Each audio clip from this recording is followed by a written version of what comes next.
penyebabnya tadi diobati dulu sampai sembuh. Nanti kalau udah sembuh pasti si kecil itu mau makan lagi gitu.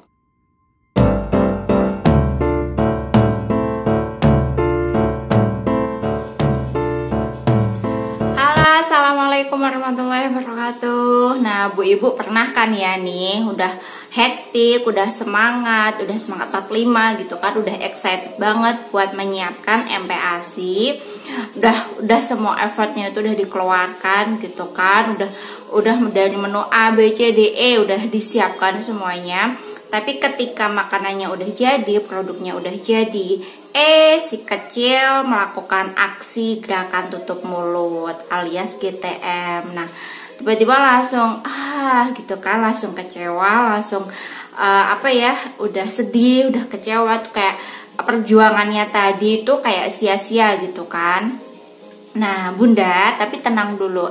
GTM itu dialami oleh semua bayi gitu, dah dialami oleh semua anak gitu. Jadi jangan kecewa, jangan sedih, jangan hopeless dulu gitu. Nah, tinggal bagaimana kita menghadapinya gitu. Nah, untuk bisa menghadapi si GTM-nya si kecil ini, kita juga harus tahu nih penyebabnya itu apa gitu. Nah, pada video ini aku akan sharing tentang penyebab si kecil itu melakukan GTM dan bagaimana cara mengatasinya gitu. Yang pertama adalah karena si kecil itu bosan gitu. Nah, bosan dengan cita rasa masakannya gitu atau cita rasa makanannya gitu.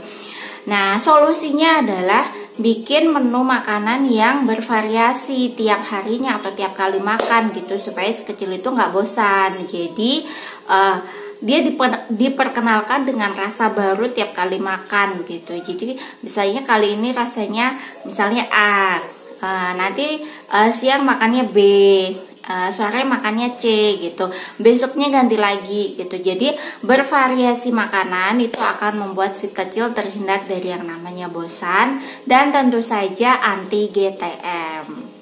Yang kedua adalah adanya gangguan pada mulut gitu. Jadi misal kayak sariawan, kemudian gusi bengkak, kemudian tenggorokan sakit atau tumbuh gigi nih. Nah, ini ya tumbuh gigi gitu kan biasanya.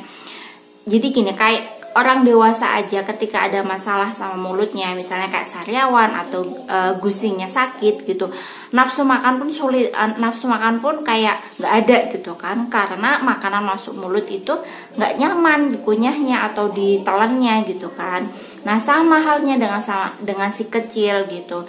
Nah, solusinya adalah penyebabnya tadi diobati dulu sampai sembuh. Nanti kalau udah sembuh pasti si kecil itu mau makan lagi gitu. Yang ketiga adalah si kecil itu masih kenyang gitu. Nah, jadi kayak orang dewasa pun ketika dia itu masih kenyang, dia males kan mau makan lagi gitu kan, karena perutnya itu masih penuh. Nah, solusinya adalah disiplinkan waktu makan bagi si kecil gitu. Jadi ditetapkan jam makannya itu dari jam sekian sampai jam sekian. Makan pagi, makan siang, makan sore atau makan malamnya itu jamnya itu udah disiplin gitu loh. Nah, terus 1 atau 2 jam sebelum waktu makan itu jangan diberi cemilan, jangan diberi jajan, jangan diberi kayak cemilan gitu lah, supaya perut bayi itu kosong dan ketika jadwal makan si kecil itu lahap makannya gitu. Yang keempat adalah sakit gitu. Orang dewasa pun ketika sakit itu nafsu makannya hilang kan. Nah, sama seperti si kecil, misalnya si kecil itu lagi batuk, pilek, demam gitu kan. Nah, itu nafsu makannya kan menurun drastis ya. Ya itu nggak apa-apa, diobati dulu, nanti kalau udah sembuh pasti nafsu makannya akan kembali lagi gitu. Yang kelima adalah sembelit gitu. Nah, jadi ketika sembelit itu kan pencernaannya terganggu ya, kurang lancar, kurang nyaman gitulah. Nah, jadi ketika sembelit itu pun perutnya tuh rasanya nggak nyaman dan untuk makan pun rasanya kurang berselera gitu. Nah, solusinya adalah disembuhkan dulu sembelitnya. Nanti kalau udah lancar pencernaannya, udah lancar pupnya, pasti mau makan lagi.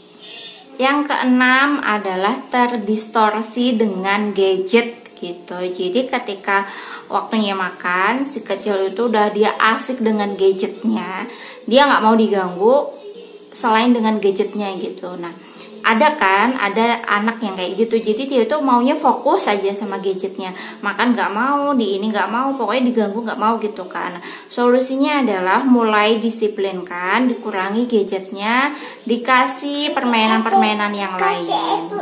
Yang ketujuh adalah lelah atau kecapean gitu kan. Nah, orang dewasa pun ketika lelah, ketika capek, dia tuh udah nggak nafsu makan gitu kan, bawaannya pengen istirahat gitu, pengen tidur gitu kan. Nah, sama halnya dengan si kecil. Nah, ketika si kecil itu capek, kelelahan, nah biarkan dia istirahat dulu, biarkan dia tidur dulu. Nanti setelah dia bangun tidur, setelah udah istirahat, pastikan dia lapar tuh. Nah, baru dikasih makan gitu. Terima kasih sudah menonton video ini, semoga bermanfaat, semoga menambah wawasan. Sampai jumpa di video selanjutnya. Bye bye. Wassalamualaikum warahmatullahi wabarakatuh.